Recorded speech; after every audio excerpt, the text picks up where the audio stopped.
to Mr. UFC Vegas Fight Club TV. I am Kyle, your host. Welcome to the podcast. Welcome to the prediction show. Glad to have you with us today. We're going to talk about UFC on Fox 30, Alvarez versus Poirier. We're going to get into the play that we have in this card, which will be a best bet play, and our overall feeling on the main card. We got some great fights to talk about on this card. Excited about it. I know that the last few cards, have been a little bit hit or miss as it goes into excitement. We have been hitting our best bet play, and our last best bet play was on Junior Dos Santos to defeat Ivanov. We had 3 units on Junior Dos Santos, and we got the victory there. Dos Santos did a heck of a job just outpointing Ivanov, and Ivanov was basically a punching bag for that fight, and able to get that victory. So now our best bet play for the year is 20 wins, 9 losses, plus 17.18 units for the year. So we're over that 70 percentile again, and feels good to hit that 20 win this year. So really excited, want to keep that moving forward, and we will have a best bet play this week, so we will get into that. But overall on UFC on Fox 30, it's a fantastic card. I mean, there is definitely a lineup of fights here that are really great, and you've got some past champions, you've got some great storylines with people that what happens when they win, what happens when they lose, and you've got, really just looking at the top 3 fights. There's 4 fights on the main card. The top 3 fights, Tecia Torres versus Joanna. I think that is a fantastic fight. I was really diving into this one here. The juice on Joanna is just too much. Depending where you're shopping it, she's a minus 280, minus 260. Some places have it even in the 240 to 250 range, depending where you're shopping it. Just to me, I like Joanna. I think she's got a great chance to win this fight. But Ticia's tough, and if Tecia can get inside and really make it a sloppy fight, it's possible that she can win this fight. And people are starting to talk about Joanna and her mental, where is she now mentally? You know what I mean? She's took 2 big losses against Rose, 2 tough fights, and is she still that, Joanna that we all remember her, beating people up, dominating a fight, from top to bottom, using her striking. She's the best kickboxer probably in the women's division, so there's a lot of great things to like about her. For me, I will probably have one of these girls in my hero parlay, which we will be talking about on Friday. So for those of you that have not yet subscribed, do not forget to subscribe, like, head kick the bell icon, get involved with Fight Club TV. It's a UFC and gambling channel all in one spot. And know what we'll be doing on Friday? We'll be talking about our hero parlay. And again, that's where we have conversations during the UFC event. So we will be talking about some of these fights and who I like more towards a hero parlay. And again, that's more just a fun parlay that we do here, something that we say, hey, we're going to do 4 to 6 fights and see if we could put a little bit of money on it to hit one out of the park. None of those I bet straight. The only ones I bet straight is the ones we discuss here on the prediction show. So that fight to me here, I like Joanna. I think she's going to get the victory, but to me, it's not worth placing the juice on her in that fight.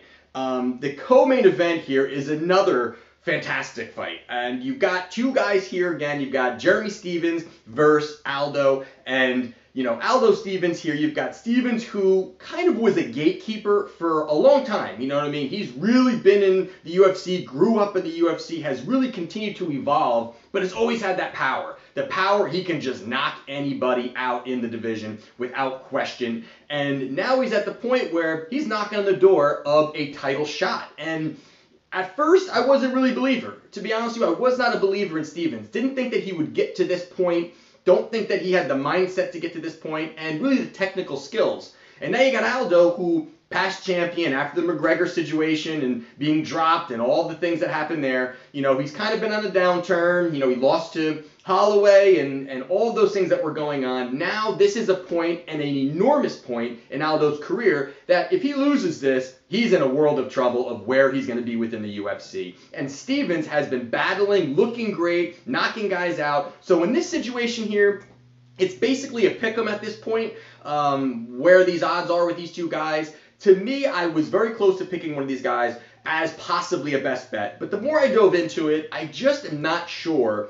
I like Stephens more, but I'm just not sure that if Stephens does not land that bomb, can he stylistically work 3 rounds and beat Aldo? Can he just outpoint Aldo for 3 rounds? And I'm not sure if he can do that. And I'm not sure really where Aldo's mindset is, where he is at this point. You know what I mean? Is this a last-ditch effort? Aldo still looked somewhat good against Holloway, but I'm just not sure where that's going to go. So let me know what you guys think on that fight, but I'm just not sure where I want to go there, because if Stephens doesn't land that bomb, does he win the fight? Can Aldo just sit out there and outpoint him for 3 rounds? And I don't really see Aldo finishing Stephens just because Stephens is so tough, but it's such a toss-up, and it is. I think the odds are a pick-em. It's a very close fight.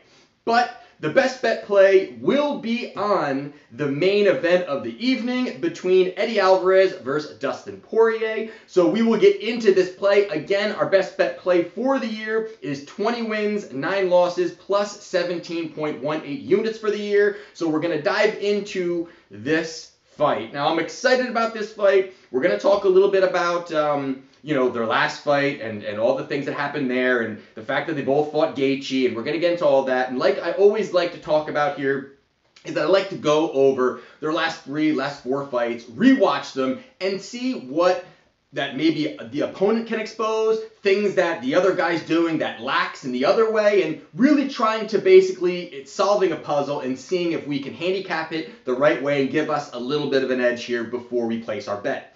So looking back now at their last 3 fights. So going over quickly Eddie Alvarez here, because, Eddie Alvarez 3 fights ago fought Conor McGregor. And that fight, to me, I don't think it was a good representation of Eddie Alvarez, to be honest. I think he was mentally out of it. I think he was not prepared. I just think that I think he looked at it as, I'm going to lose this fight. I just didn't see that hunger, that push, that drive that we've seen Eddie Alvarez have. He's a very tough fighter, and that's always been a big thing for him. He's just a tough kid. He can go in there, he can scrap, and here I just felt he was very timid. He didn't really go out there and really pressure Conor. Conor dictated cage movement. He really left space for Conor to work that left hand. So I just didn't like the way he fought there. Conor McGregor was in everybody's heads at that point. That was really starting to be the height of his career. So tough to really take that as a piece of saying, okay, we can really use this to handicap this fight. In my opinion,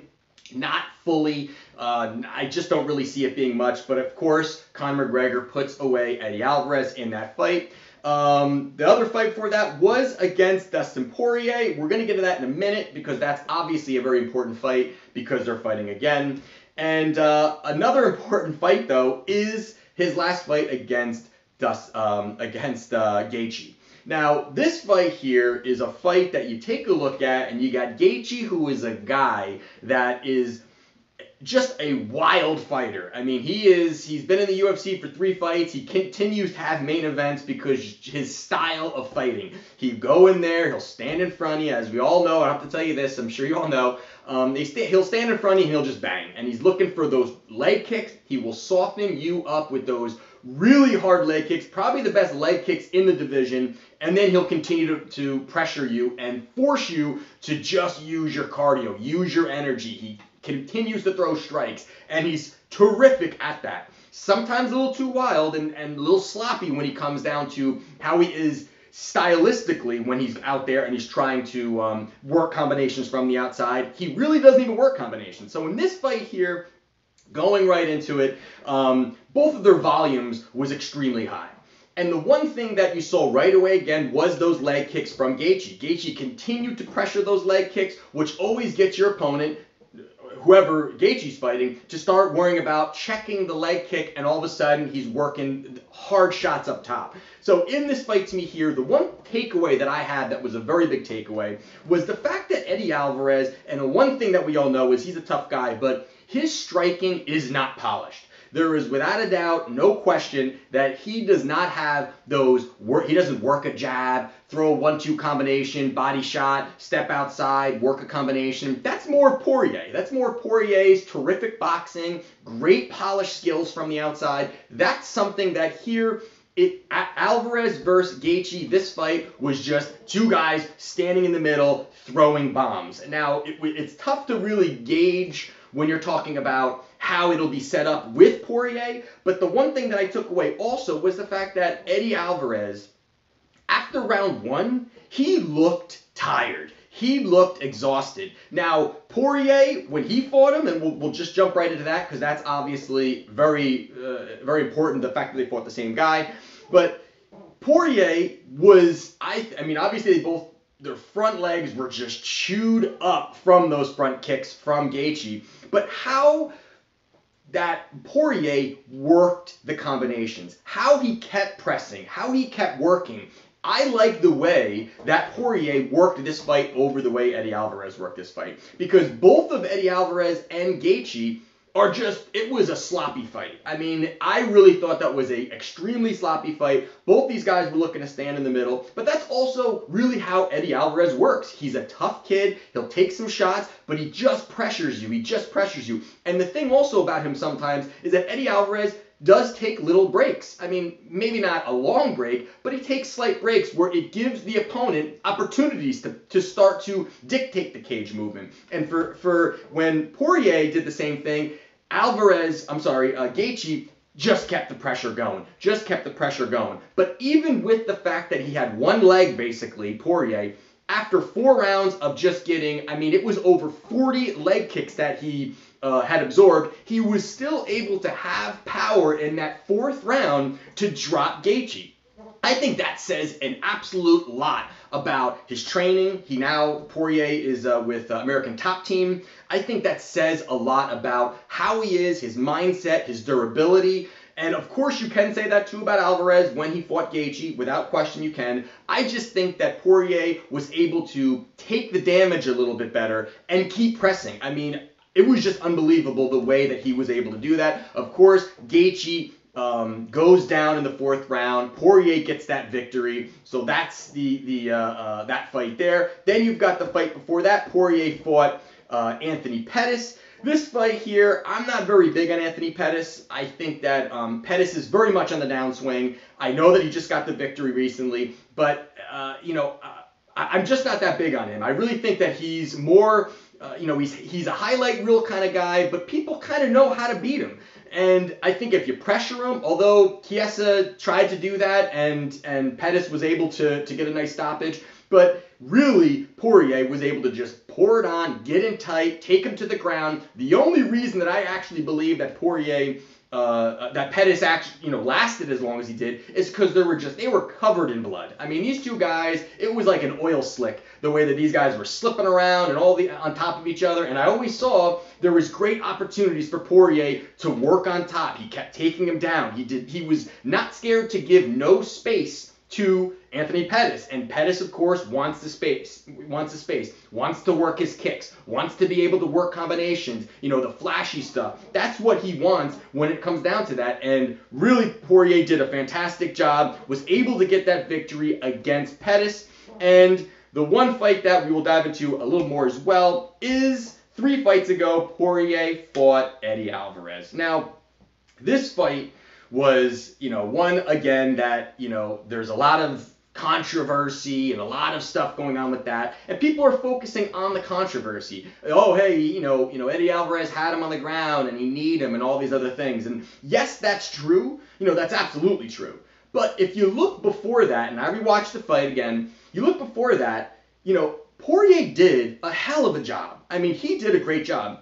His boxing is so slick from the outside. And in that first round between these two guys, it was really, I felt, Poirier dictating that fight. It was that first round. He gave him space. And again, Alvarez sometimes likes to back up a little bit. And that's something that I believe Poirier can expose in this fight. And he was doing it in this fight with Eddie Alvarez in their first fight. He was absolutely able to work the cage movement. And how great I really like the way Poirier bounces around. He really bounces around a lot. He's always moving. He's always staying loose. Where a lot of times you see Eddie Alvarez, he's a little more locked up. He's looking for the hooks. He's not, again, like I said before, he's not working the combinations. His combinations are basically three or four hooks. just firing 3 or 4 hooks at you and maybe throws a leg kick in there. That's kind of the way he works his basically mapping out his game plan. And it's a very straightforward game plan. I think if you look across from multiple past fights, that's how Eddie Alvarez fights. I mean, there's without question, that's how Eddie Alvarez fights. He doesn't use, his wrestling. He doesn't really use it very much. And even in this fight, Poirier was able to stop. In the first round, he was 0 for 2, Eddie Alvarez, trying to take down Poirier. So even if that's a situation where you say, hey, maybe he can take him to the ground, and Alvarez is already in the press talking and saying, we're going to go forward. We're going to go forward.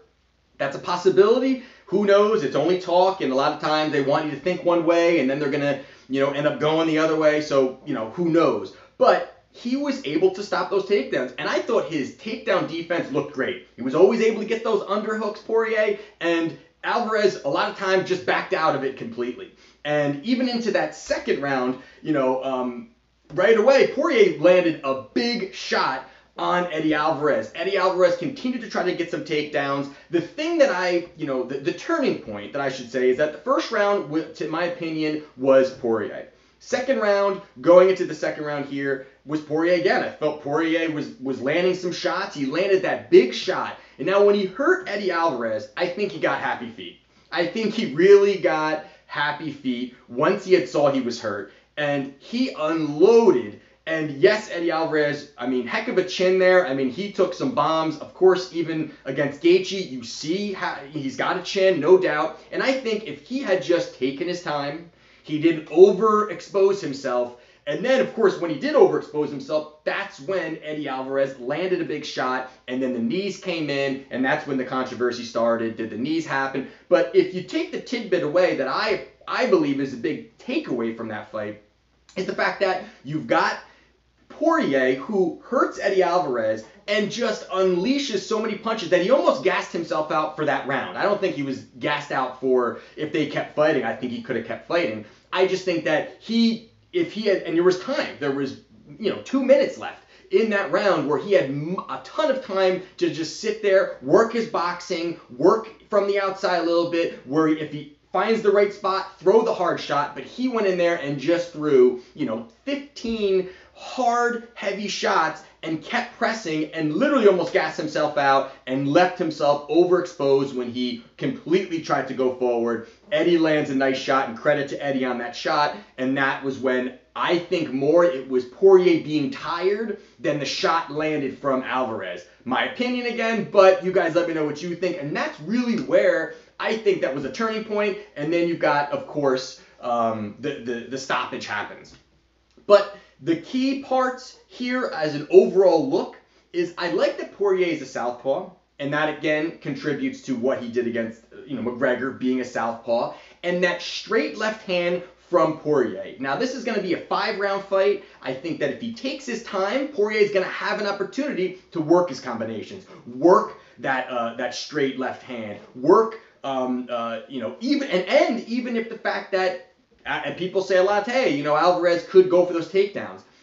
Poirier is a Brazilian Jiu-Jitsu black belt. He has the opportunity. He doesn't use it as much. You don't really see him use it as much, but he is very skillful on the ground. And even if it gets to the ground, I see them both popping right back up. I don't think that you're going to see much on the ground, and you're not going to see much of in the clinch, I don't really think. I think it's really going to be on the outside, and Eddie Alvarez, if he's going to get a little bit tired, is going to fall into the game plan of Poirier. And I really believe that also with, American Top Team behind Poirier has really changed the way that he overall feels and his game plan. I really think that's going to be an exceptional part of how he's going to get this victory. Also, the terrific snap jab that Poirier has. I think you look back at all of his past fights, that jab, if he can work that jab and that straight left throughout the first couple of rounds, it's just going to be very tough for Alvarez to really come back. Of course, Alvarez can land a big shot, but I think the little bit of a reach as well for Poirier is just going to really help him get this victory. The toughness, of course, for Eddie Alvarez is always going to be there. He's, known for that. That's really the way that he's, excelled. But I think that Dustin Poirier is going to be able to get this victory. I think the price tag is not terrible on him. It's a minus 160. You've got Eddie Alvarez, who's a plus 140. So to me here, I think it's a decent price tag on him. I think that he's got the opportunity here. I'm not sure. Again, this is where I don't know. If it goes the distance, I just without a doubt see Poirier outpointing Alvarez. It's the only way of Alvarez to get this victory, in my opinion, is going to be a knockout. And I think that if he keeps working from the outside, brings Alvarez a little bit to deep water, and doesn't fall into a firefight in that first round. If Poirier stands in front and they both start throwing bombs, anyone can win that fight because they both got power. But there is a lot of power behind Poirier, plus a solid ground game. He's a well-rounded mixed martial artist. I think he gets the victory here. So as our best bet play, we're going to put 2 units on Poirier to get this victory at minus 160. Really think that it's a good opportunity for him to win. Then I could see him fighting Khabib. That's a whole nother story, and we'll get into that another time. But I think that he gets that opportunity. He seems very hungry, and this is his time to shine. I think he's excelling. I think this will be the best version of Poirier that we've seen. And I think that we may have already seen the best of Eddie Alvarez. So for me, it's 2 units as the best bet play. Again, the best bet play is 20 wins, 9 losses, plus 17.18 units for the year. So there you have it, guys. Let me know what you guys are betting. Do you agree, disagree with my best bet play? And if you have not yet done so, do not forget to subscribe, like, head kick the bell icon, get involved with Fight Club TV. And this is Mr. UFC Vegas, Fight Club TV. I'll see you Friday.